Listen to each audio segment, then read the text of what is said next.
네, 오늘은 요한복음 53번째 시간입니다.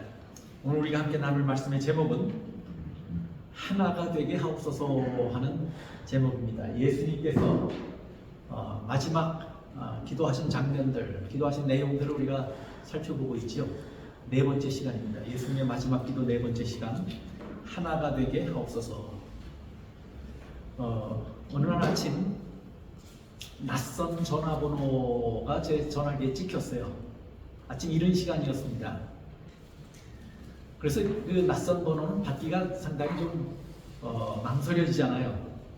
그래서 이 전화를 받을까 말까 망설이다가 받았어요. 받았더니 연재민 목사님이십니까? 하고 그래요. 그렇습니다. 하고 대답했더니 오늘 아침에 제가 목사님을 위해서 기도했습니다. 이렇게 말씀해요. 저만 위해서 기도했다고 말씀하신 것이 아니고 에드먼턴 교회를 위해서도 기도했습니다 하고 말씀하셔요. 저를 아십니까? 하고 여쭤보니까 모른다고 그래요.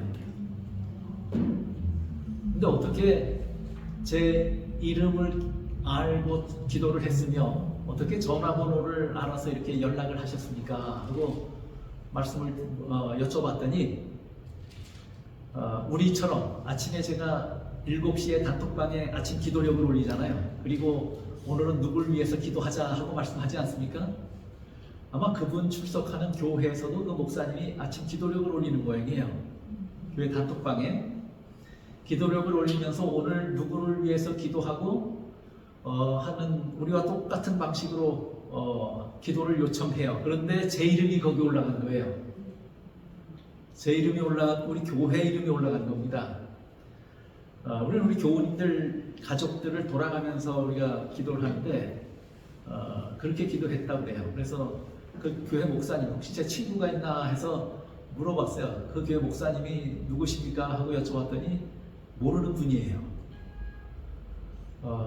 그런데 그 교회에서는 아마 아침 그 단톡방에 기도력을 올리면서 미주 지역에 있는 모든 교회와 교회 목회자들을 돌아가면서 위해서 기도하는 모양이에요.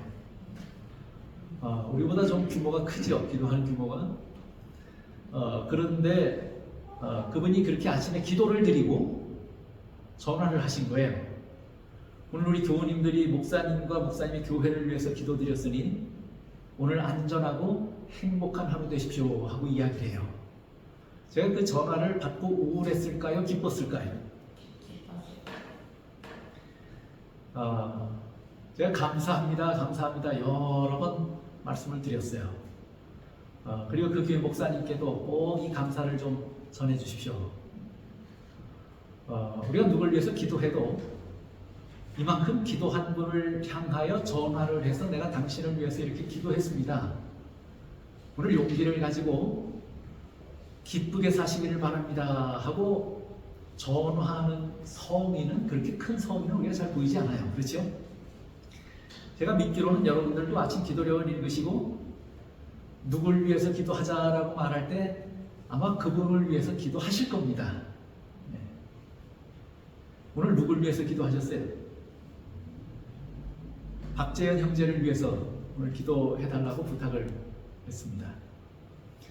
아마 여러분들이 그렇게 그 박재현 형제에게 오늘 전화를 안 하시고 뭐 그렇게 기도했다고는 말씀 안 하실지 몰라도 오늘 그 형제를 위해서 여러분들이 기도하셨을 겁니다. 누군가 저를 위해서 기도한다 하는 이야기를 듣거나 그 소식을 알게 되면 참으로 기쁩니다. 근데 제가 그분 집사님으로부터 받은 전화가 이번이 첫 번째가 아니에요. 몇 년 전에 한 번 그 전화를 받았었는데 한 2, 3년 전에 받은 것 같아요. 근데 그분 목소리를 딱 듣는 순간 그 목소리가 기억이 돼요. 전화번호는 2, 3년 전에 찍혔던 거니까 제가 기억을 못하죠. 근데 목소리를 딱 듣는 순간 그 집사님이에요. 그분이 아마 그 순번을 따라서 그렇게 기도하시고 기도하는 분을 위해서는 날마다 전화를 드려서 용기를 주시고 하시는 것 같아요. 어느 미국의 작은 교회에 출석하시면서도 미주 지역 전 지역에 있는 교회들을 위해서 기도하고 또 목회자들을 위해서 기도하고 또 전화하는 성의를 보이셔서 큰 용기와 기쁨을 줘요. 제가 그 전화를 받고 참 감동했어요. 참으로 기뻤어요. 그런데 오늘 제가 하나님의 말씀을 보면서 요한복음 17장 9절에 이런 말씀이 있어요. 내가 저희를 위하여 비옵나니. 누군가 나를 위해서 기도하는 것도 기쁘고 감격스러운데 하물며 예수님께서 나를 위해서 지금 기도하고 계시다 하는 사실을 알면 여러분 얼마나 마음이 든든하시고 은혜가 됩니까? 예수님께서 특별히 이때는 언제냐면 내일이면 뭐 하셔야 돼요? 이제 날이 밝으면 십자가의 길을 걸으셔야 돼요. 그 고통스러운 밤을 보내고 계셔요. 할만하시거든 내 잔을 내게서 치워달라고 기도하고 계셔요. 인성을 입으신 예수님, 고뇌 가운데 고통 가운데 보내시는 그 밤에 예수님께서 기도하시는데, 그 마지막 기도를 하시는데, 돌아가시기 전에 마지막 기도를 하시는데 그 마지막 기도가 누굴 위한 기도예요? 오늘 저희를 위한 기도예요. 내가 저희를 위하여 비옵나니. 이 말씀만 딱 읽는데도 참 마음에 은혜가 되고 감사가 돼요. 누군가 사람이 저를 위해서 기도한다고 해도 참 기쁘고 좋은 일인데 하늘의 하나님께서, 그 하나님의 아들께서 오늘 저를 위해서 기도하고 계신다, 간구하고 계신다 하는 생각을 하니까 이것처럼 기쁜 일이 없어요. 이것처럼 용기가 되는 일이 없어요. 내가 비옵는 것은 세상을 위함이 아니요 내게 주신 자들을 위함이니이다. 저희는 아버지의 것이오소이다. 오늘 우리를 뭐라고 말씀하세요? 내게 주신 자. 그러니까 누구 사람이라는 거예요? 예수님께 속한 자예요. 예수님의 사람들이에요. 그래서 뭐라고 말하냐면 내게 속했으면 내게 속한 자들은 또 다 누구에게 속한 자들이에요? 아버지께 속한 자들이에요. 그래서 내게 주신 자들이고 동시에 누구의 것이에요? 아버지의 것이에요. 오늘 우리가 어떤 자들인가를 가르쳐 주시면서 오늘 우리를 위해서 뭐 하고 계시다고요? 기도하고 계신다 하고 말씀해요. 여러분이 예수님이 저나 여러분을 위해서 친히 기도하는 모습을 보신 적이 있습니까? 그거는 2000년 전에 그렇게 기도하셨어요. 우리는 예수님이 우리를 위해서 무릎 꿇어 피땀을 흘리며 기도하시는 모습을 직접 보지 못했어요. 또 예수님께서 드리시는 그 기도의 음성을 여러분들이 직접 들어보셨습니까? 듣지 못했어요. 그러나 성령께서 우리 마음에 오셔서 이렇게 하나님의 말씀을 글로 성령의 감동으로 기록을 해서 오늘 우리들에게 전달하셨는데 우리가 이 말씀을 눈으로 보고 들으면서 성령의 역사와 도우심으로 예수님의 기도하시는 모습을 우리가 다 볼 수 있기를 바랍니다. 예수님의 기도하시는 음성을 우리가 들을 수 있었으면 참 좋겠습니다. 직접 우리가 그 현장에는 없었지만 오늘 예수님의 기도하시는 모습을 볼 수 있어요. 그 음성을 들을 수 있어요. 누가 역사하셔서? 성령께서 역사하셔서 우리는 예수님의 기도하시는 모습을 볼 수 있습니다. 이것을 깨닫고 볼 수 있다면 우리 마음이, 우리 가슴이 얼마나 감동으로 벅찰까요? 그 긴박한 밤에 예수님은 제자들을 위해서 기도하셨습니다. 그리고 제자들만을 위해서 기도하신 것이 아니고 후일에 복음을 듣고 하나님의 자녀들이 될 모든 사람들을 위해서 그 밤에 예수님은 기도하셨어요. 그런데 주님은 그렇게 기도하셨을 뿐만 아니라 로마서 8장 34절에 보니까 누가 정죄하려 죽으실 뿐 아니라 다시 살아나신 이는 그리스도 예수시니 그는 하나님 우편에 계신 자요 우리를 위하여 뭐 하시는 자시라고요? 간구하시는 자시다 하고 말씀해요. 2000년 전에 그분의 십자가를 목전에 두고 그 긴 밤에, 고뇌의 밤에, 고통스러운 밤에 예수님께서 기도하셨을 뿐만 아니라 그 예수님은 십자가를 지시고 인류를 구속하시는 모든 사업을 다 이루시고 하늘에 가셔서 하나님 보좌 우편에 계시면서 지금도 뭐 하신다고요? 지금도 오늘 저와 여러분을 위해서 기도하고 계신다고요.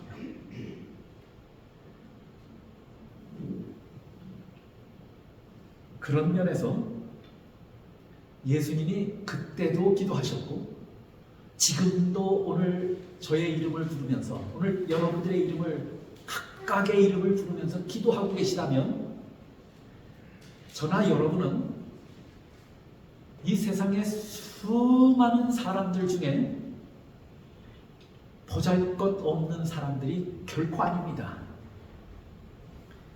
우리 모습은 초라할지 몰라도 절대로 무의미하거나 무가치한 자들이 아닙니다. 세상에서 겁나는 것이 없는 자들입니다. 고독하거나 외로운 사람들이 아닙니다. 지금도 그 하나님의 아들이 하나님께서 오늘 저와 여러분의 세상 많은 사람들 중에 그 이름을 부르시며 기도하고 계시다면 우리는 세상에서 대단한 사람들인 것이에요.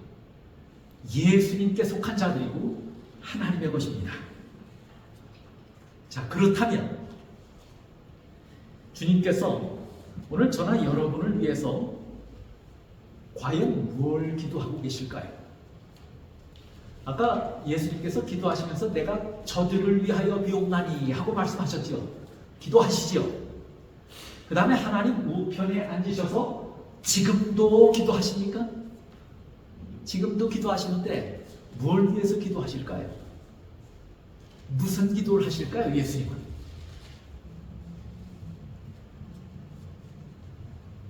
오늘 저나 여러분을 위해서 과연 어떤 기도를 드리실까요? 요한복음 17장 11절에 보시면 여러분 주보에 실려 있습니다. 요한복음 17장 11절 그때 예수님께서 무슨 기도를 드리셨는지를 보세요. 그것이 그 긴박한 순간에 드리신 아주 중요한 기도라면 가장 중요한 기도예요. 지금도 저를 위해서 기도하신다면 오늘도 우리를 위해서 기도하신다면 아마도 이 기도를 하실 것이에요. 11절입니다. 나는 세상에 더 있지 아니하오나 저희는 세상에 있사옵고 나는 아버지께로 가옵나니 거룩하신 아버지여 내게 주신 아버지의 이름으로 저희를 보존하사 우리와 같이 저희도 하나가 되게 하옵소서. 예수님이 뭘 기도하신 거예요? 그날 기도하신 내용이 뭐예요? 우리가 하나인 것처럼 아버지와 내가 하나인 것처럼 저희도 뭐 되게 해달라고? 하나가 되게 해달라고. 22절 보십시오. 요한복음 17장 22절입니다. 내게 주신 영광을 내가 저희에게 주었사오니 이는 우리가 하나가 된 것 같이 저희도 뭐 되게 하려고요? 하나가 되게 하려 함이니이다. 지금 예수님께서 드리시는 기도, 그 긴박한 순간에 드리시는 간절한 기도의 내용이 뭐예요? 뭘 위해서 기도하셨어요? 우리가 다 뭐 되게 해달라고요? 하나가 되게 해달라고요.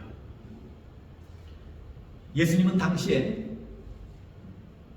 예수님을 따르던 제자들이 예수님이 돌아가시고 나면 스승을 잃고 낙심해서 뿔뿔이 흩어질 수도 있을까요? 뿔뿔이 흩어질 수도 있어요. 낙심해서.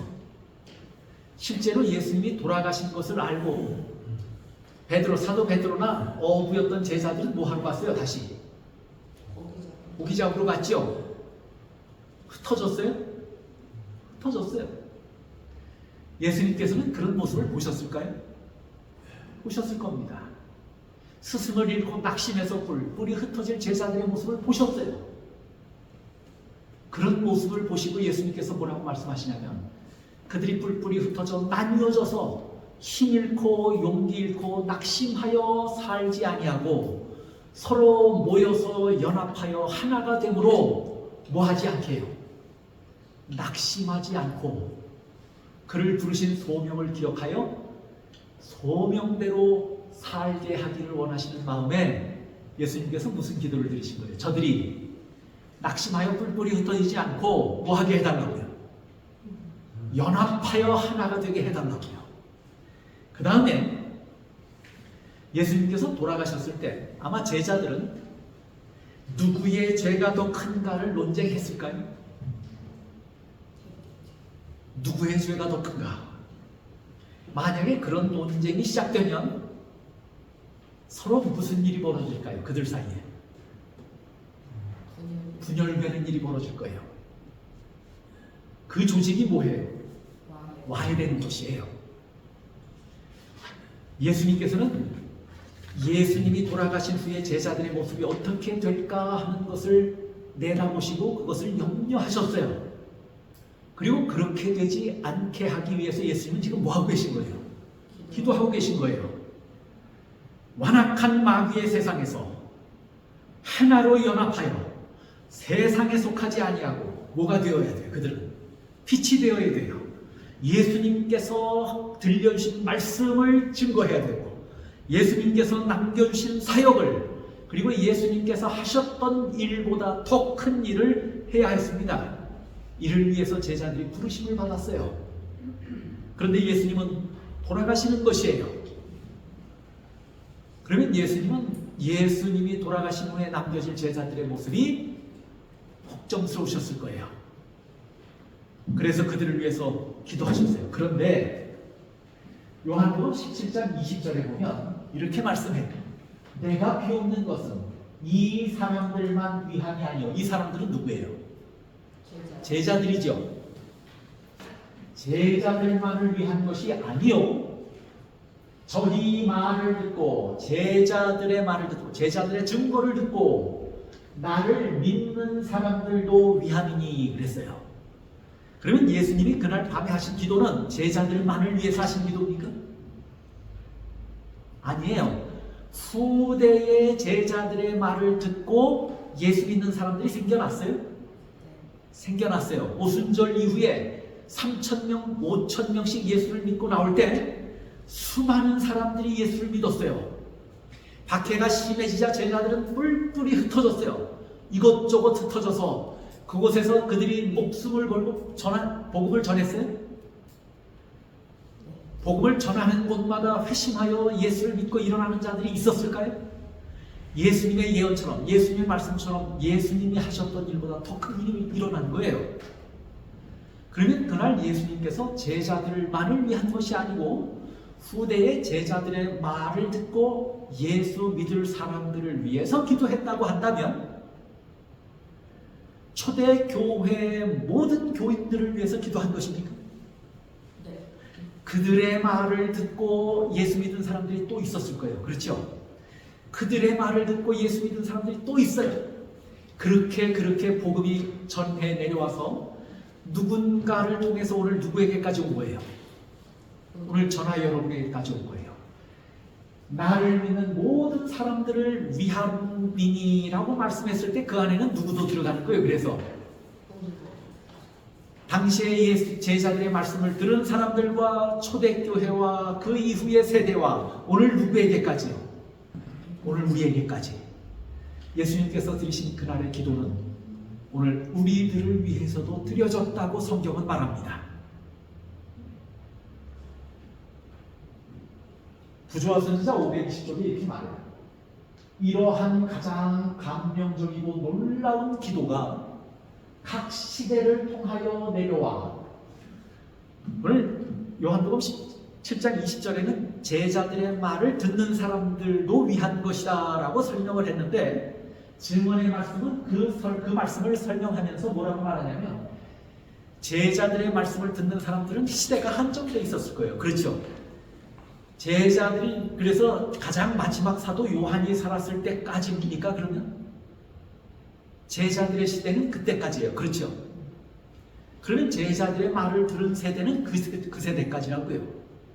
그러면 그때까지의 사람들만을 위해서 기도하신 것이 아니에요. 부조화 선지자에서는 뭐라고 말씀했냐면 각 시대를 통하여 내려왔다 하고 말해요. 언제까지 내려왔다고요? 현대까지 내려왔다 그랬어요. 예수님의 그날의 기도는. 그 예수님이 드리신 그날의 기도는 오늘 누구를 위한 것이기도 해요. 오늘 저나 여러분을 위한 것이기도 합니다. 계속해서 이렇게 말해요. 구조화 선지자에 하나님의 백성 사이는 연합과 우회가 있어야 한다. 그것이 하나님의 뜻하신 바이다. 이 같은 연합의 상태에 도달해야 하니 우리의 끊임없는 목표가 되어야 할 것이다. 예수님이 그날 그것이 너무도 중요해서 그 짧은 시간에 이 문제를 위해서 특별히 기도하신 문제라면 중요해요? 중요하지 않아요? 중요한 것이에요. 인류 구속을 앞두고 그 놀라운 역사를 이루시기 직전에 하신 기도가 이거예요. 저들이 하나가 되게 하옵소서. 그런 사람을 구원하는 것, 인류를 구원하는 것이 제일 중요한 거고 그 다음에 중요한 것이 뭐란 얘기예요? 우리를 구속하시는 것이 예수님의 사역 중에 제일 중요한 거예요. 그런데 그렇게 하신 후에 우리에게 바라는 가장 깊은 뜻은 뭐냐면 우리가 뭐 하는 거예요? 하나가 되는 거예요. 하나님의 백성 사이에는 연합과 우애가 있어야 한다. 그것이 하나님의 뜻하신 바이다. 여러분이 자녀를 키우면서 어린 자녀들이 자라면서 부모를 가장 기쁘게 하고 웃음 짓게 만들고 행복하게 하는 것은 그 어린아이들이 부모에게 효도하는 건 잘 몰라요. 그때는 그 어린 것이 자기보다 더 어린 동생을 가서 껴안고 이뻐해주면 그것처럼 보기 좋은 거 있어요? 없어요? 형제가 불화해서 치고받고 싸우면, 제가 전에 그 어느 목사님 가정에 두 남자아이들이 얼마나 거치냐면 개구장이었어요. 저희 옆집에 살았었는데 동생 형이 상당히 개구장이었어요. 그때는 이렇게 집집마다 이렇게 시멘트 담을 이렇게 이만큼 해놨는데 이상하게 애들이 놀면 뭐 별로 그 집에 뭐 게임기가 있었던 것도 아니고 놀면 이제 밖에 나가서 노는데 꼭 그런 데 가서 놀아요. 담을 올라가서 담내 그 좁은 그 담을 타고 이렇게 걸어 댕겨요. 그걸 굴떡 뛰어내리는 일을 하고. 그런데 이 형이, 짓궂은 형이 담 위에 올라가 있는 동생의 다리를 쳤어요. 그 동생이 어떻게 된 거예요? 떨어지면서 다리가 부러졌어요. 그런 모습을 부모가 보면 어때요? 그랬더니 동생이 나중에 형을 복수하는데 문에 이렇게 문지방을 이렇게 넘어서 방 문을 나가려고 하는데 문을 닫아버렸어요. 힘있게 문을 닫아버렸는데 어떻게 쪘는지 이 혀와 이 혀 밑바닥에 이렇게 십줄이 하나 붙어서 이렇게 연결되어 있죠. 그게 끊어졌어요. 그래 또 안식일 아침에 또 병원에 실려갔어요. 이 아이들이 그렇게 노는 모습을 보고 서로가 서로를 못 잡아마가 안 달려요. 누가 형이 동생에게 한번 하면 동생이 기억했다가 형에게 복수해요. 그런 모습을 보면서 부모들이 신이 나서 박수 칠까요? 뭐 할 때 이쁜 거예요? 우애가 깊을 때 이쁜 거예요. 그래야 행복한 거예요. 부모가 자녀를 낳아놓고 자녀들이 우애 있는 모습을 볼 때 참 행복해요. 그렇지 않아요? 예수님께서 오늘 구원해놨던 이 죄악 세상에서 멸망으로 가는 자들을 그 발걸음을 돌이켜서 다 구원해놨더니 그 사람들이 뭐하고 있는 거예요? 서로 다투고 싸우고 원수가 되고 그렇게 산단 말이에요. 피 흘려 구원해놨더니 그렇게 살아요. 그 보기 좋아요? 하나님의 뜻을 뭐라고 말씀했냐면 하나님의 백성 사이에는 연합과 우애가 있어야 한다 그랬어요. 그것이 하나님의 뜻이라고 했어요. 근데 이 같은 연합의 상태에 도달해야 하면 예수님이 그토록 기도하셨고 이것이 하나님의 뜻이라면 이걸 위해서 우리가 뭐 해야 한다고요? 이 상태, 이 연합의 상태에 도달해야 하는 것을 우리가 끊임없이 뭘로 정해야 돼요? 목표로 정해놓고 살아야 한다 하는 것이에요. 여러분이 신앙 잘해야 되겠다는 목표를 가끔 세우십니까? 내가 해가 바뀌면 내가 올해는 이렇게 살아야지 하는 목표를 세우시죠. 오늘 해가 바뀔 때마다 내가 올해는 운동을 좀 더 해야 되겠다. 오늘 좀 더 부지런하게 살아야 되겠다. 교회도 더 열심히 다니고 봉사도 더 많이 하고 그 다음에 더 잘 믿어봐야 되겠다. 그런데 새해를 열면서 올해는 내가 서로 사랑하고 연합하는 일에 더 노력해야 되겠다. 이런 결심을 세워보신 적 있으세요? 이런 목표를 세워보신 적 있으세요? 근데 증언의 말씀 이걸 뭐로 삼으라고 그래요? 이 문제를 목표로 삼으라고 그랬어요. 이 문제를 목표로 삼으라. 그만큼 중요한 문제라고 그랬어요. 복음교역자 447쪽에도 이렇게 말합니다. 당신께서 아버지와 하나가 될 것 같이 제자들도 하나가 되게 해달라고 기도하신 그리스도의 기도가 이루어지게 할 수 있는 방법을 날마다 시간마다 연구해보는 것이 우리들의 의무이다. 자, 그러면 우리가 무엇에 대해서 하나가 되어야 하는가 하는 것입니다. 지금 뭐 하라고 했어요? 어떻게 하나가 될 수 있는가? 어떤 영역에서 하나가 되어야 하고 어떤 방법으로 하나가 되어야 하는가를 뭐 하라고 해요?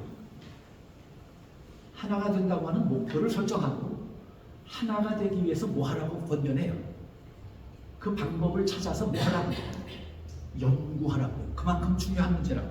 그러면 우리가 무엇에 대해서 하나가 되어야 할까요? 무엇에 대해서? 또 어떻게 하나가 되어야 할까요? 성경은 이 문제에 대해서 뭐라고 우리에게 설명할까요? 우리는 무엇에 대하여 하나가 되어야 하나? 또 어떻게 하나가 되어야 하나? 성경은 무엇이라고 증거하나? 첫째, 하나님의 아들을 믿는 것과 아는 일에 하나가 되어야 합니다. 뭐에 하나가 되어야 한다고요? 뭐에 하나가 되어야 된다고요? 하나님의 아들을, 누구예요? 예수님을 믿는 일에 뭐 해야 돼요? 하나가 되어야 돼요. 또 예수님을 아는 일에 하나가 되어야 돼요. 에베소서 4장 13절에 보시면 이렇게 말씀해요. 우리가 다 하나님의 아들을 믿는 것과 아는 일에 뭐가 되어야 된다고요? 하나가 되어. 예수님이 저희로 하나 되게 하옵소서라고 기도하셨을 때 예수님의 기도는 상당히 간결하고 단순하고 짧았지만 그 예수님의 심중에 있었던 생각은 깊은 것이었어요. 그것을 성경은 풀어서 여기저기 가르쳐주고 있어요.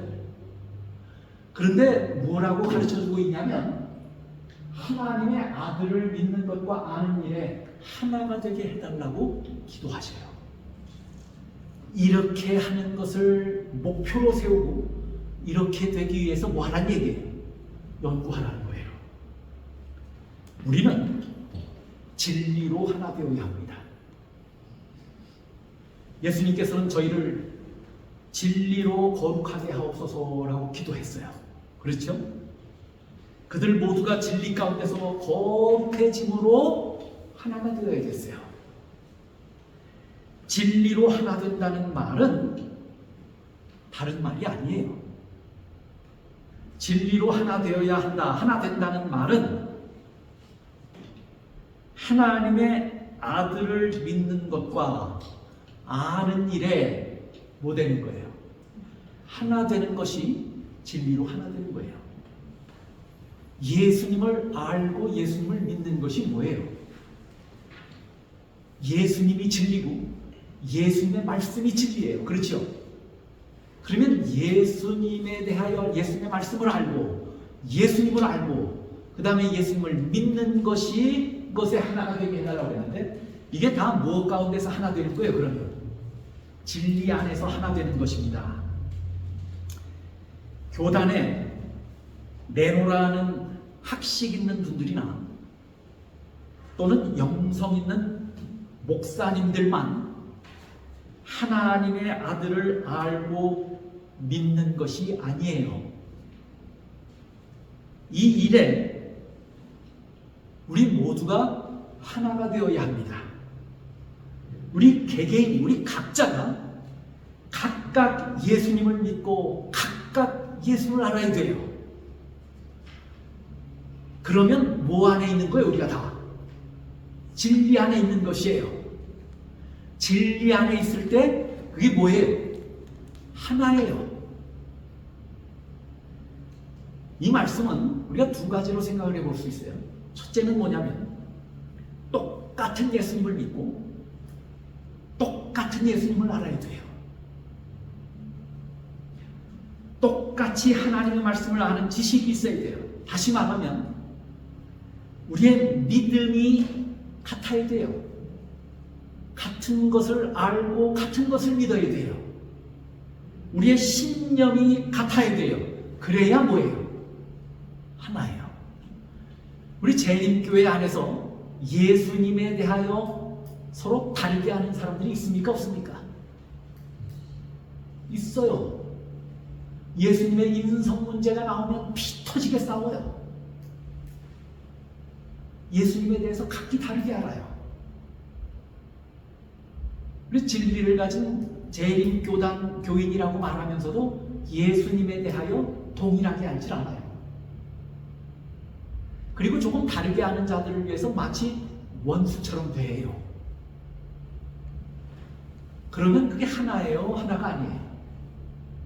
하나가 아니에요. 동일한 것을 믿고 동일한 것을 알아야 돼요. 그래야 하나예요. 여러분이 알지 않고는 믿을 수 있습니까? 없습니까? 로마서 10장 14절에 그래서 뭐라고 말씀하냐면 듣지 못한 이를 어찌 믿으리요 그랬어요. 우리가 예수님에 대하여 잘 알아야 합니다. 예수님에 대하여 잘 알고 예수님을 잘 믿어야 돼요. 그런데 동일한 사실을 알고 동일한 예수를 믿어야 되는 거예요. 그래야 그분 안에서 우리가 뭐 하는 거예요? 하나인 거예요. 복음교육자에 이렇게 설명해요. 순결하고 깨끗한 신앙은 진리로 깨끗함을 받는 모든 자들을 모두 하나가 되게 하는 하나의 원칙을 나타낸다. 하나가 되게 하는 하늘의 원칙은 뭘로 나타나요? 진리로 돼요. 그렇죠? 진리로 되는데 이 진리는 깨끗하고 순결한 신앙이 곧 뭐예요? 깨끗한 신앙은 진리로 깨끗함을 받은 모든 자들을 모두 하나가 되게 하는 하늘의 원칙을 나타낸다고 그랬어요. 진리 안에서 깨끗하고 순결한 신앙, 진리 안에서 우리가 다 동일한 것을 믿고 동일하게 알아야 돼요. 순결한 것을 믿어야 돼요. 그러면서 뭐라고 계속 이야기하냐면 인간은 모두 피고 산 영혼들이며 다 같이 인류를 구속하여 하나님께 드리신 그리스도께 속한 자들이다. 우리가 하나가 되어야 하는데 뭘로 하나가 되어야 돼요? 진리로 하나가 되어야 돼요. 깨끗하고 순결한 신앙, 그 진리로 우리가 하나가 되어야 돼요. 우리는 예수님께서 치르신 희생으로 동일한 운명을 선물로 받은 사람들입니다. 그러므로 우리 모두는 순결하고 깨끗한 신앙을 해야 하는데 무엇으로 되냐면, 깨끗하고 순결한 신앙은 무엇으로 되냐면 진리로 되는 거예요. 진리로 되는데 진리 안에는 뭐가 있어요? 하나님을, 예수님을 아는 것과 믿는 것이 있어요. 그 다음에 여기 또 뭐라고 말하냐면 예수님을 알고 믿는 것이 진리예요. 그런데 그 진리로 변화된 사람들이, 변화된 자들이 모두 하나가 되는 거예요. 그 다음에 하나가 된다는 말은 또 무슨 의미냐면, 첫째는 같은 믿음을 가져야 된다는 얘기예요. 동일한 것을 믿고 동일하게 알아야 돼요. 각기 다른 것을 알고 주장하면 큰 분란이 일어나요. 하나가 안 돼요. 동일한 걸 믿어야 돼요. 신념이 같아야 돼요. 그 다음에 또 뭐냐면, 두 번째 의미는 뭐냐면, 남편이 신앙이 좋으면 아내도 신앙이 좋은 것을 뭐라고 말할 수 있어요? 하나라고 말할 수 있습니까?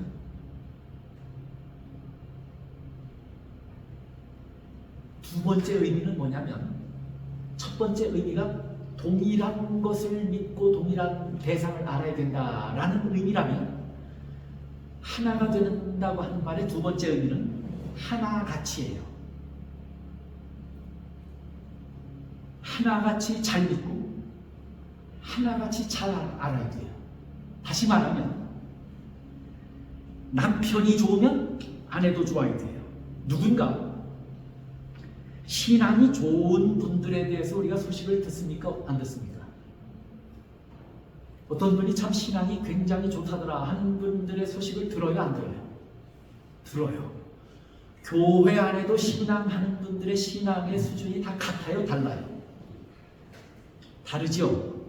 어떤 분은 조금 신앙이 나은 것처럼 보이는 분들이 있고, 어떤 분은 조금 덜한 것처럼 보이는 분들이 있어요. 그렇죠? 누군가 신앙이 좋은 분들에 대하여 듣고 본다면 누구도 그렇게 되어야 된다는 얘기예요. 그 말은 하나가 되어야 한다는 말은 나도 그 사람처럼 되어야 된다는 말이에요. 그 말이 하나가 된다는 말이에요. 우리도 그렇게 되어야 합니다. 교회 안에서 나는 이런 신앙과 믿음의 길에서 뒤처졌다고 생각하시는 분들이 있습니까? 또 나는 많이 알지 못하고 나는 믿음이 연약하다고 생각하시는 분들이 있습니까? 교회 안에 나는 그렇다. 간혹 어떤 분들이 그게 겸손해서 그렇게 말씀하시는 건지 몰라도 그렇게 말씀하시는 분들의 이야기를 들어요. 나는 참 믿음이 연약하고 난 잘 알지 못합니다. 그게 겸손이라고 하면 다행이지만 그게 사실이라면 다행스러운 일이에요? 위험한 일이에요? 겸손이라면 다행이지만 사실이라면 위험한 일이에요.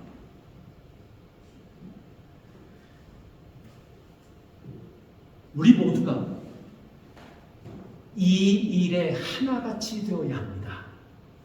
누군가 믿음 좋고 누군가 하나님에 대해서 예수님의 말씀을 더 알고 더 믿음이 좋은 것 같으면 나는 연약한데 하고 그런 상태에 있지 말고 나도 어떻게 되라는 얘기예요. 나도 그 사람처럼 성장하고 발전해야 돼요. 그래서 아까 에베소서 4장에 보면 뭐라고 말씀했냐면 하나님의 아들을 아는 것과 하나님의 아들을 믿는 일에 뭐가 되게 해달라고요? 하나가 되게 해달라 하고 말씀하시면서 후반부에 뭐라고 말씀하셨냐면 그 믿음에 뭐한 데까지 자라게 해달라고요. 장성한 분량에 이르기까지 자라가게 해야 한다고 말해요. 자라가야 한다.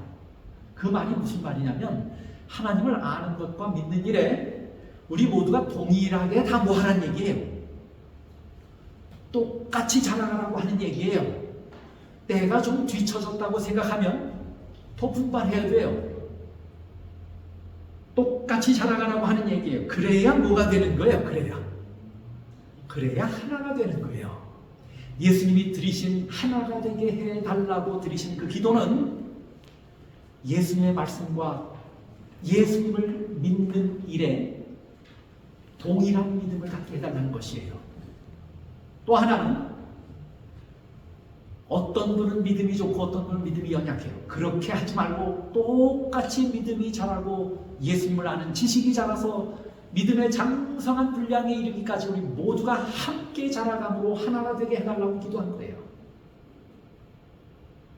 오늘 그 예수님의 기도의 의미가 무엇인지를 이해해야 합니다. 이 일에 우리 모두가 하나가 되어야 합니다. 예수를 믿고 예수님을 아는 일에 새로운 경험과 산 경험 가운데 날마다 들어가야 합니다. 우리가 다 같이 이 일에 공통 분모를 가질 때 뭐가 되는 거예요? 비로소 공통 분모를 가질 때 하나가 되는 거예요. 그 다음에 성경은 또 뭐라고 말씀하시는지 보세요. 하나님을 아는, 아들을 믿는 일과 아는 일에 하나가 되어야 한다 하고 말씀하셨는데, 두 번째는 뭘로 하나가 되어야 한다고요? 사랑으로 하나가 되어야 한다 하고 말씀해요. 요한복음 13장 34절에 보면 내가 너희를 사랑한 것 같이 너희도 뭐 하라고요? 사랑하라. 예수님께서 뭐뭐 같이라고 하신 말씀 참 많이 하셨어요. 그렇죠? 아버지와 내가 하나일 것 같이 제자들도, 저희들도, 또 저희의 말을 듣는 모든 사람들도 다 뭐가 되게 해달라고? 하나가 되게 해달라고. 내가 너희를 사랑한 것 같이 너희도 뭐 하라고? 사랑하라고.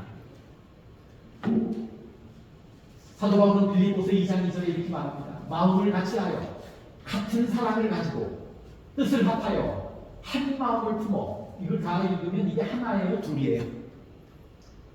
이렇게 되면 하나입니까, 둘입니까? 마음을 같이 하면 하나예요, 둘이에요? 하나예요. 같은 사랑을 가지면 하나예요, 둘이에요? 하나예요. 뜻을 합하고 한 마음을 품으면 하나예요. 이런 면에서 우리가 뭐가 되어야 돼요? 하나가 되어야 돼요. 이런 면에서 하나가 되어야 돼요. 우리가 예수님의 사랑 안에 거하는 일에서 하나가 되어야 합니다. 예수님의 사랑을 알고 그분을 사랑하고 그 사랑 안에 거하는 일에 있어서 우리 모두가 하나가 되어야 합니다. 뿐만 아니라 우리가 다 예수님의 사랑을 알고 예수님의 사랑 안에 거하면 우리가 서로 다 가까워져요, 멀어져요? 가까워지는 것이에요. 그 안에서 우리가 서로 뭐 하라는 얘기예요? 사랑하는 그 얘기예요. 그러면 우리가 비로소 뭐가 된다는 얘기예요. 그렇게 되면 예수의 사랑 안에 모여서 우리가 서로 사랑 안에 가까워진 채로 서로 사랑하게 되면 비로소 우리가 뭐가 돼요?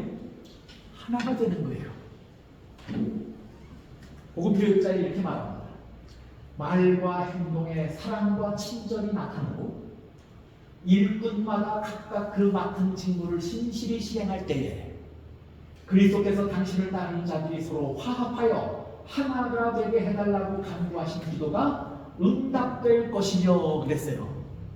예수님께서 기도하신 그 기도가 응답되고 이루어지는 것은 언제 이루어진다고요? 우리가 뭐 할 때? 말과 행동의 사랑과 친절이 나타날 때 예수님께서 하나가 되게 해달라고 드리신 기도가 뭐 됐다고요? 응답됐다고요. 그러면 예수님의 하나 되게 해달라고 하는 기도가 뭐에 대해서 하나가 되게 해달라는 기도라는 얘기예요. 우리가 말과 행동에 있어서 사랑과 친절이 나타나는데 어느 한쪽만 그렇게 하는 것이 아니고 누구도 그렇게 하는 거예요. 마주하고 있는 사람도 그렇게 해서 서로가 그렇게 할 때 예수님의 기도가 응답되는 것이라고요. 우리가 서로 사랑할 때 예수님의 기도가 응답되는 것이라고 지금의 말씀은 설명합니다. 그 다음에 교회지문 5번에도 이렇게 말해요. 친절과 사랑과 상호 간의 동정을 품음으로 아버지와 하나가 된 것처럼 제자들과 하나가 되게 해달라고 하신 그리스도의 기도가 응답되게 하라. 그리스도의 기도가 응답되는 것은 뭘 통해서 된다고 말해요, 지금? 어떻게 할 때 예수님이 드리신 기도가 응답되는 것이라고 말해요? 그 기도가 무슨 기도예요? 하나 되게 해달라고. 그 기도가 어떻게 할 때 응답되냐면 우리가 서로 친절과 사랑과 상호 간의 동정을 품을 때 응답되는 것이라고요. 그러면 그날 예수님이 뭘 위해서 기도하셨는지 이해가 되시죠? 하나님의 아들을 아는 것과 믿는 일에 하나가 되게 해달라고 기도하셨어요. 또 뿐만 아니라 하나님의 자녀들이, 구속함을 받은 하나님의 자녀들이 예수님의 사랑 안에서, 그 사랑의 품 안에서 서로가 가까워져서 뭐 하라는 얘기예요? 서로 친절하고 사랑하고 상호 간에 동정하고 있을 때 하나가 되는 것이라고 분명하게 우리에게 증거합니다. 그 다음에 보세요. 뭐라는 것이에요? 진정한 회개는 예수님과 그분께서 위하여 돌아가신 모든 사람을 위한 진정한 사랑으로 언제나 이끌어 줄 것이다. 여러분, 회개를 뭐라고 생각하십니까? 진정한 회개, 여러분이 진정한 회개에 이르셨는지 아닌지는 그것을 분별하는 시금석은 세 가지예요. 내가 진짜 회개했는지 아닌지를 분별하는 시금석이 있어요. 회개는요, 태도를 바꾸는 일입니다. 그렇죠? 그런데 하나님을 향한 태도를 바꾸는 것이 회개예요. 그래요, 안 그래요? 여러분이 예수를 알지 못할 때와 지금 하나님을 향한 여러분의 삶의 태도, 여러분의 생각의 태도가 바뀌었습니까? 바뀌었어요. 이게 완전하게 바뀌셨다면 뭐예요? 여러분이 뭐 하신 거예요? 회개한 거예요. 두 번째는 사람에 대한 태도가 바뀌어야 돼요. 하나님에 대한 태도는 바뀌었는데 사람에 대한 태도가 안 바뀌었어요. 그러면 진정으로 회개한 거예요? 아니에요? 여기 뭐라고 말해요? 진정한 회개는 모든 사람을 위한 진정한 사랑으로 언제나 이끌어 줄 것이다. 태도가 바뀌었어요? 안 바뀌었어요? 완전히 바뀌었죠? 그렇죠? 우리가 시기하고 질투하던 그 대상도 예수 모르고 예수를 안 믿을 때 그렇게 하는 것이지, 지금은 그렇게 하면 돼요, 안 돼요? 그렇게 하면 안 되는 거예요. 사람에 대한 태도가 바뀌어야 돼요. 그게 회개예요. 이게 안 바뀌었으면 오늘 우리 안에 진정한 회개가 있는 게 아니에요. 그럼 반만 바꾼 신앙이에요. 반만 이루어진 회개예요. 그래야 안 그래요? 회개하다만 사람들이 우리 다. 그 다음에 또 다른 태도가 바뀌어요. 죄에 대한 태도가 바뀌어야 돼요. 이 죄와 세상에 대한 태도가 바뀌는 거예요. 그게 회개예요. 이 세 가지 면에서 우리의 삶의 태도, 우리의 생각의 태도, 마음의 태도가 바뀌어야 그게 무슨 회개예요? 진정한 회개예요. 근데 가만히 돌아보면 어떤 것은 바뀌었는데 어떤 것은 안 바뀌었어요. 어떤 것은 참 그래도 비교적 쉽게 바꿨는데 어떤 건 지금까지 노력하고 결심하고 아무리 다짐을 해도 안 바뀌어요. 우리가 다 진정한 회개에 이르지 못한 것일 수 있어요. 이 문제를 위해서 우리가 겸손하게 성령 앞에 부복해서 우리를 도와달라고 겸손하게 그리고 간절한 마음으로 성령님 오셔서 도와달라고 기도하며 간구하며 매어다니며 살아야 합니다. 우리가 진정으로 회개할 수 있게 해달라고. 그 성령의 역사예요. 그런 일이 벌어지면 누구에게도 그로부터 바뀌냐면 사람에 대한 태도도 바뀐다는 거예요. 진정한 회개는. 그래서 회개의 이름으로 하나님에 대한 태도가 바뀌고 세상과 죄에 대한 태도가 바뀔 뿐만 아니라 사람에 대한 태도까지도 바뀌어서 그렇게 될 때 비로소 뭐가 되는 거예요? 우리가 하나가 되는 거예요. 그렇게 하나 되자고 말하고 하나 되어야 한다고 우리가 알아도 안 되는 이유가 우리가 진정으로 회개에 이르는 경험이 없어서 그런 거예요. 이게 다 이루어지지 않아서 그런 거예요. 이게 잘 이루어지는 일을 변화가 일어난다고 분명하게 말합니다. 그 다음 어느 목사님이 이런 말씀을 하셨어요. 오늘날 교회는 이상한 풍조가 들어와서 교회의 주류를 이루고 있다. 그분이 이것을 뭐라고 설명했냐면 소비자 중심 교회, 소비자 중심주의가 교회에 들어와서 소비자 중심주의가 교회에 들어와서 그 교회 이름을 뭐로 붙였냐면 소비자 중심 교회. 지금 교회의 풍조가 그렇다는 거예요. 다시 말하면 이 목사님의 설명이 뭐냐면 교회를 사람들이 무엇처럼 알고 오냐면 식당처럼 알고 온다는 거예요. 교회를 교회 식당처럼 알고 뭘로 온 거예요? 왔다는 얘기예요.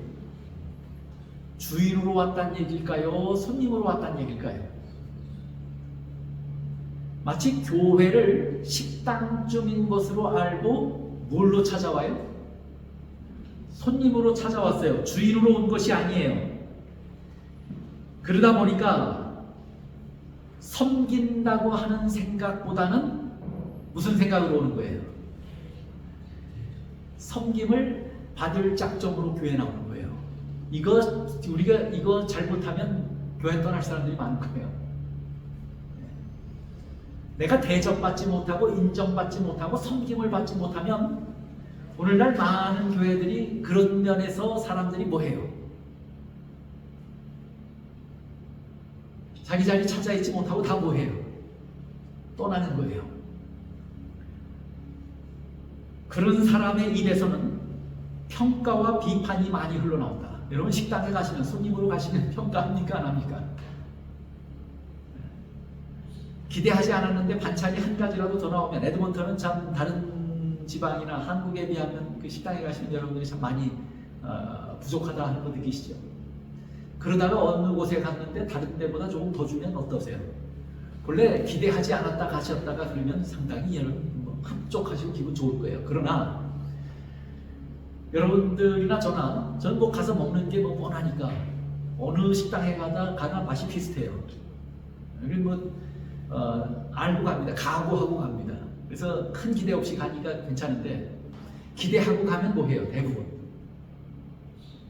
실망해요. 그런데 여러분이 무엇이 때문에 실망해요? 주인인데 실망합니까? 손님이라서 실망합니까? 손님이라서 실망해요.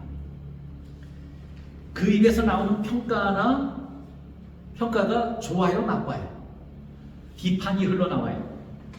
손님이니까 이 집의 음식 맛이 어떻고 그런 얘기 해요, 안 해요? 주인은 그런 얘기 하는 거 보셨어요? 손님이 와서 앉았는데 식탁에 서빙하러 와서 주인이 우리 집 참 음식이 별로 입맛에 안 맞고 별로 썩 그렇게 만족스럽지 않을 것입니다. 이렇게 말씀하는 주인 보셨어요? 그 말은 누가 해요? 주로 손님이 해요. 주인은 그렇게 말 못해요. 주인은 어떻게 하면 더 좋은 입맛을 낼까? 좋은 맛을 낼까? 어떻게 하면 손님에게 더 좋은 서비스를 할까? 이런 생각을 해요. 주인과 손님의 생각이 같아요? 달라요? 완전히 달라요. 생각이 다르니까 태도가 같아요? 달라요? 달라요. 행동이 달라요.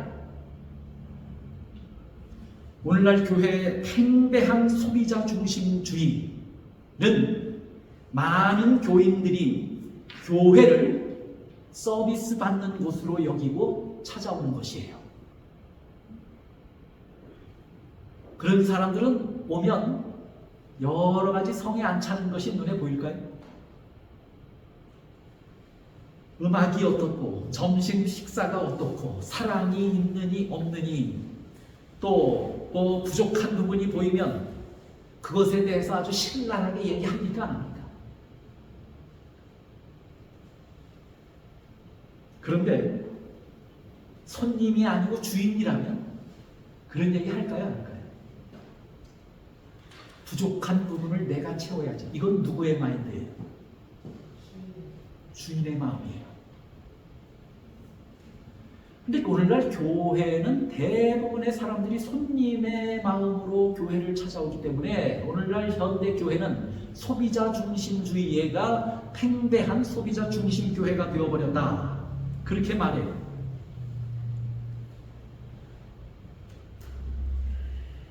주인이라고 하는 생각이 없으면 불평하지만 주인이라는 마음이 있으면 내가 먼저 가서 섬기게 됩니다.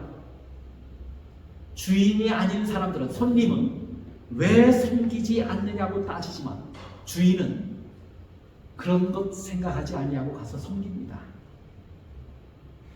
이것이 교회에 다니는 소비자의 모습이에요. 그런 사람들이 교회에 많이 있다 하고 말해요. 그들은 절대로 먼저 사랑하지 않습니다. 누군가 먼저 하겠지 이렇게 생각합니다.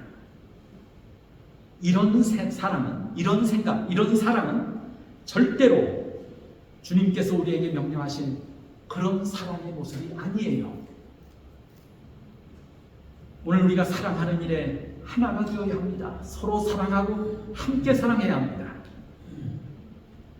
주님은 지금도 우리가 하나 되기를 간절한 마음으로 소원하며 기도하십니다.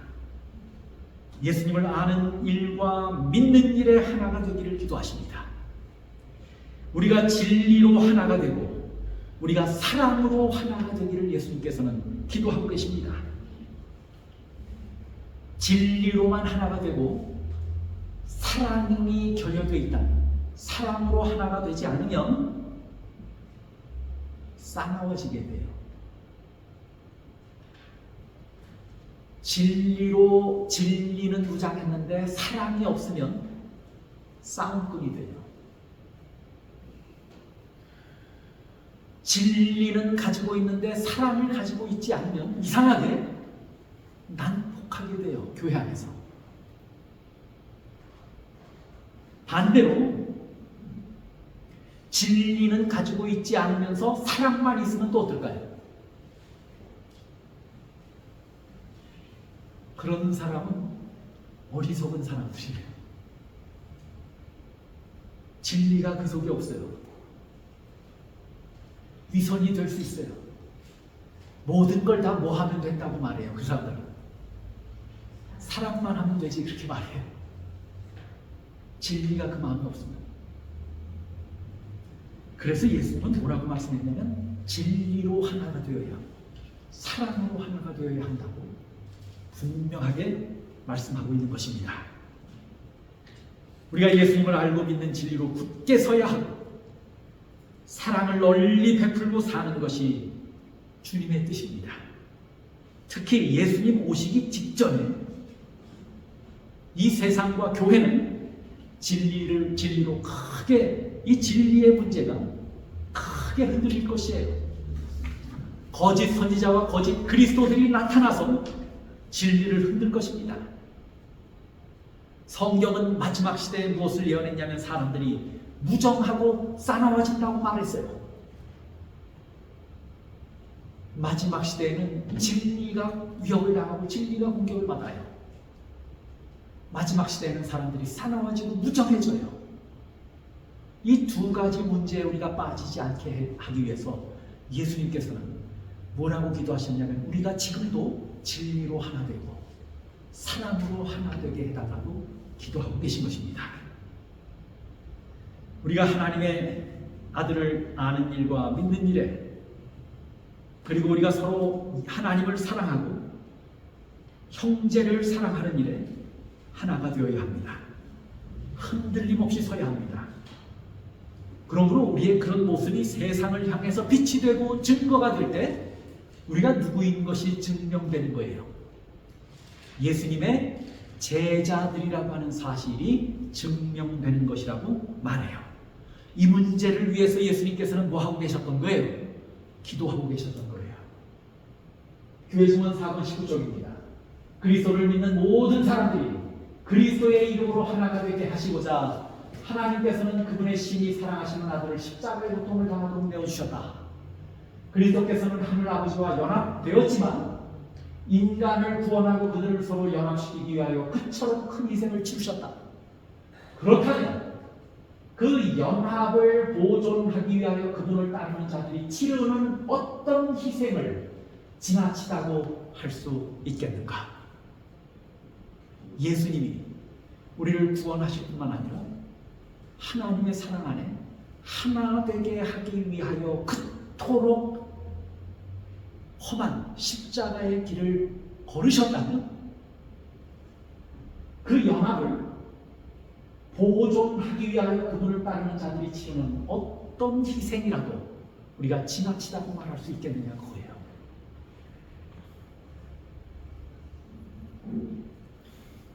만약에 이 사실을 깨닫는다면 우리가 어떤 희생을 감내하고라도 이루어야 할 분명한 사실들을 오늘 예수님의 기도 가운데서 우리를 가르쳐 줍니다. 하나가 된다는 말에는 두 가지 의미가 담겨 있다고 말씀을 드렸습니다. 하나는 연합이라고 하는 의미입니다. 진리를 알고 진리 가운데서 뭐 하라는 얘기예요? 연합하라는 얘기입니다. 사랑함으로 하나가 되라는 이야기입니다. 그 다음에 하나가 되라는 말의 또 다른 의미는 동일하게 되라는 얘기입니다. 같은 수준이 되라는 얘기입니다. 아는 일에 믿는 일에 같은 사실을 믿어야 되고 하나님의 아들을 아는 일과 믿는 일에 같은 수준에 이르러야 한다고 하는 말이에요. 우리는 같은 믿음, 동일한 믿음과 진리를 가진 백성, 그리고 그런 백성이기 때문에 불화하고 분열될 수 없는 백성입니다. 우리는 연합하고 하나가 되어야 합니다. 동시에 우리는 같은 예수님을 믿어야 하고 예수님에 대하여 같은 사실을 믿고 같은 신념을 가져야 합니다. 동일한 진리를 가져야 합니다. 그뿐 아니라 믿음 안에서 장성한 분량에 이르는 그 일에 우리 모두가 하나같이 되어야 합니다. 우리는 예수님의 기도와 명령에 따라서 서로 사랑함으로 연합해야 합니다. 그것을 나타내 보임으로 예수의 제자가 되었다고 하는 것을 증거하고 그것을 나타내 보임으로 하나님을 영화롭게 해야 합니다. 요한복음 17장 21절에 그렇게 말씀했어요. 아버지께서 내 안에 내가 아버지 안에 있는 것 같이 저희도 다 하나가 되어 우리 안에 있게 하사 세상으로 아버지께서 나를 보내신 것을 믿게 하옵소서. 그것을 증거하는 일이 뭐라고요? 우리가 하나가 될 때 그렇게 되는 것이라고요. 동시에 우리는 사랑하는 일에 하나가 되어야 합니다. 누군가 저나 여러분들 사이에서 누군가 더 많은 사랑을 베푸신 분이 있어요. 반대로 비교적 그렇게 많은 사랑을 베푸는 분에 의해보다는 덜 작은 사랑만을 가지고 그것을 베푸는 사람들이 있습니까? 작은 사랑을 가지고 오는 분들이 있어요. 그런 분들은 뭐에 익숙해져, 습관처럼 익숙해졌냐면 뭘 받는 일에, 사랑을 받는 일에 익숙해져서 그것이 습관이 되었어요. 우리는 그렇게 되면 안 되고 그렇게 습관이 되어버린 사람들에게 성경은, 예수님의 기도는 가르쳐요. 성경은 가르쳐요. 그분의 사랑도 누구처럼 되라고. 사랑이 풍성해서 많이 베푸는 사람처럼 되라고요. 사랑을 많이 베푸시는 분이 우리들 가운데 있어요. 그분들은 낙심하거나 포기하거나 중단하지 말고 똑같은 하나님의 사랑을 계속 나타내고 봉사하며 살게 되시기를 바랍니다. 그것이 누구의 기도예요? 하나님의 기도예요. 예수님의 기도예요. 우리가 같은 소망을 가졌기 때문에 한 가족입니다. 동시에 우리는 같은 소망을 가지는 수준에 한결같이 동일하게 이르러야 합니다. 이렇게 하나가 된다는 말은 크게 두 가지 의미를 우리에게 공히 가르쳐주고 있습니다. 같은 것을 믿어야 하고 그 다음에 같은 수준으로 발전해야 한다고 하는 사실이에요. 같은 사랑을 나눠야 되고 그 사랑의 크기나 깊이가 같아져야 한다고 가르치는 것이에요. 함께 믿고 함께 사랑하고 함께 자라가게 되시기를 간절히 바랍니다. 그렇게 됨으로 우리가 하나가 되는 것이 예수님의 기도고 하나님의 뜻이고 소원입니다. 주님이 땅에 오실 때까지 세상은 더 험해지고 진리는 더 크게 흔들릴 것이고 세상은 더 악해질 것입니다. 더 싸나워질 것입니다. 그런 가운데서 우리가 하나님의 자녀라고 하는 증거는, 그리고 하나님께 영광을 돌리는 방법은 우리가 하나님의 아들을 아는 일과 믿는 일, 진리 안에서 흔들림 없이 하나가 되는 것입니다. 동시에 예수님의 사랑 안에 머물 뿐만 아니라 그 사랑을 우리가 서로 나누고 같은 사랑의 수준의 이름으로 하나가 되는 것입니다. 그렇게 되므로 예수님의 자녀들, 예수님의 제자들이라고 하는 사실을 분명하게 증거하며 살며 또 하나님께 영광을 돌리며 사는 모두가 되시기를 간절히 바라면서 오늘 말씀을 줄이겠습니다.